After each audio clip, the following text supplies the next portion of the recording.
Matthew chapter 2. Well, verse 1. Now, after Jesus was born, and we pick up the story of Jesus' birth about 2 years into the story of his life. Magi come from the east to worship him, and it's probably a significant caravan, not just three, of course, because they're taking about a 2 to 3 month journey across the desert from Persia. So it's not uncommon in the ancient world for magistrates to travel long distances and welcome a new king in another country. It's just done out of political expedience sometimes. But what's interesting here, of course, is that this king is a baby and his parents have no royal blood. These magi don't know where the king is. They, of course, go to Herod.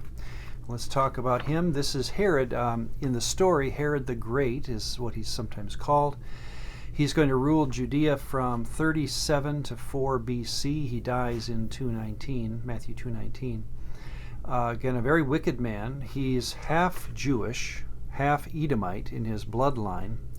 I would recommend, and all the evidence points to Herod worshiping another god, not Yahweh.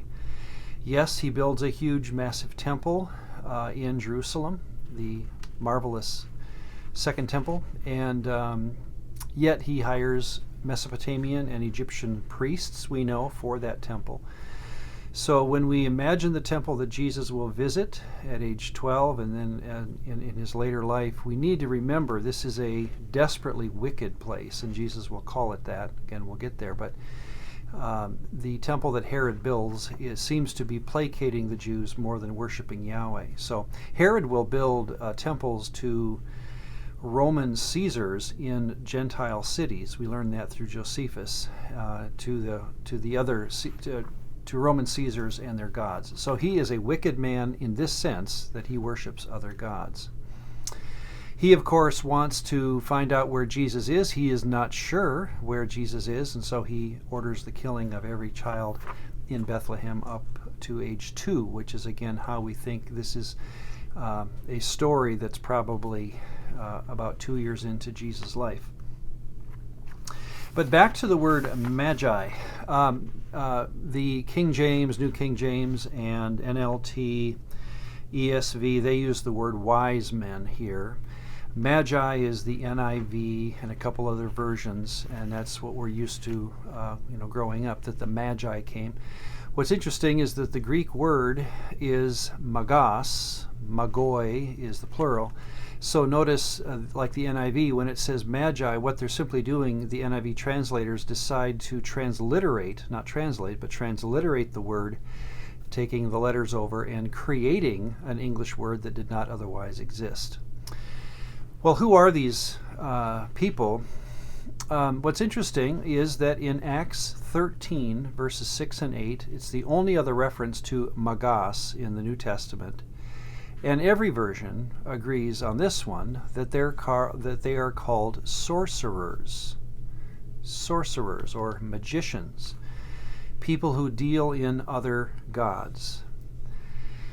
Well, again, it makes me nervous that a version like the NIV, having the same word in 2 places, Matthew 2 and Acts 13, chooses to transliterate it here and then translate it here, when they know that this is the correct translation. So what is the discomfort that a version like the NIV is showing?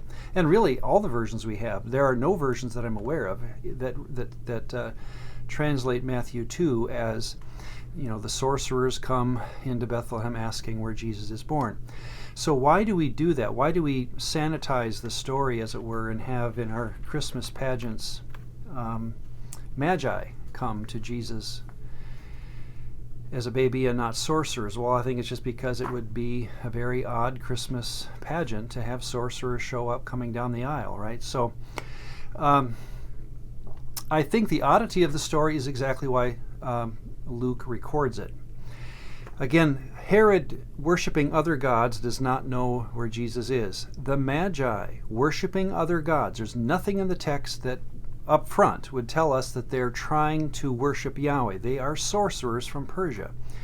So they are following the star in the east, and even that idea of reading the stars, God has long ago, back in Deuteronomy, the idea of soothsaying or looking at the astrology charts and things, that was totally out of bounds to the Jewish nation. So they're doing something that they should not have done in official Torah or what Torah would allow. And I think we need to just admit that in the story. And that is why, here's the point, that is why Luke records it.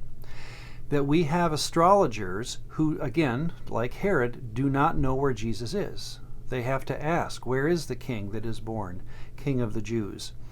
Herod doesn't know either. Well, who does know where Jesus is? Let me recommend that what's going to be happening throughout the story, and we'll see it coming up, when demons meet Jesus, we get a constant theme.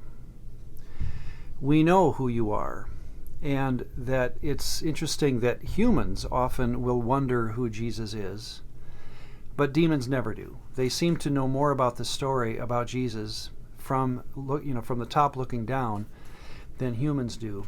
And so be watching for this as we go, especially in the demonic, the exorcisms that Jesus will perform, that we get this kind of picture moving forward.